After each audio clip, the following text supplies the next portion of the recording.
اور پورے صوبے کے 6 کروڑ سے زائد لوگوں کو غلام بنانے کا نظام ہے۔ کرپشن اور لوٹ مار اور جعلی بھرتیاں کر سکتی ہے، جو کہ سندھ حکومت مسلسل کیے چلے جا رہی ہے۔ 14 سال سے پیپلز پارٹی براہ راست اس صوبے میں حکمران ہے، جس میں ہمیں آدھا کر دیا گیا ہے۔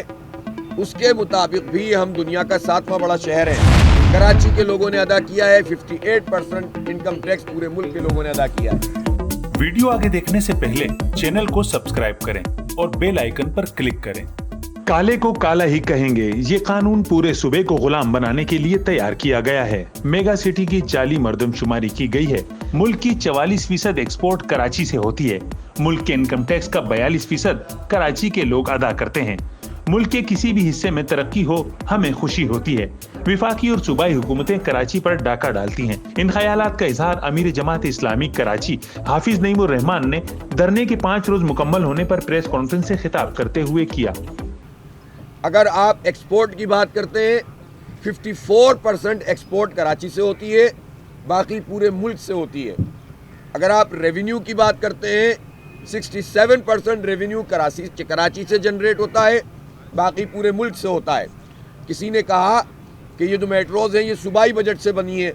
یہ صوبائی بجٹ کیسے ملتا ہے؟ NFC ایوارڈ سے صوبوں میں حصہ جاتا ہے، اور وہ جو حصہ جاتا ہے وہ ہمارے ٹیکسوں کا پیسہ ہوتا ہے۔ اور میں نے تو یہ بھی عرض کیا تھا کہ ہمیں تو خوشی ہوتی ہے ہمارے ملک کے کسی بھی حصے میں ڈیولپمنٹ ہو۔ ہم وہ لوگ نہیں ہیں، ہم کراچی کے لوگ ہیں، ہم دل چھوٹا رکھنے والے لوگ نہیں ہیں۔ ہمیں تو اس پر فخر بھی ہے اور ہمیں اس پہ خوشی بھی ہے، لیکن ہم یہ سوال پورے ملک سے کرتے ہیں کہ جب کراچی میں یہ وفاقی اور صوبائی حکومتیں ڈاکہ ڈالتی ہیں اور ان کے پارٹنر یہاں پر موجود ہوتے ہیں، تو اس پر سب کو سنجیدگی سے آواز اٹھانی چاہیے۔ ہمارا المیہ کراچی کا یہ رہا ہے کہ ماضی میں جو نمائندگی یہاں پر لوگوں کو ملتی رہی ہے، انہوں نے اس نمائندگی کا سودا کیا اور اس کے نتیجے میں کراچی کے لوگوں کو حقوق نہیں ملے۔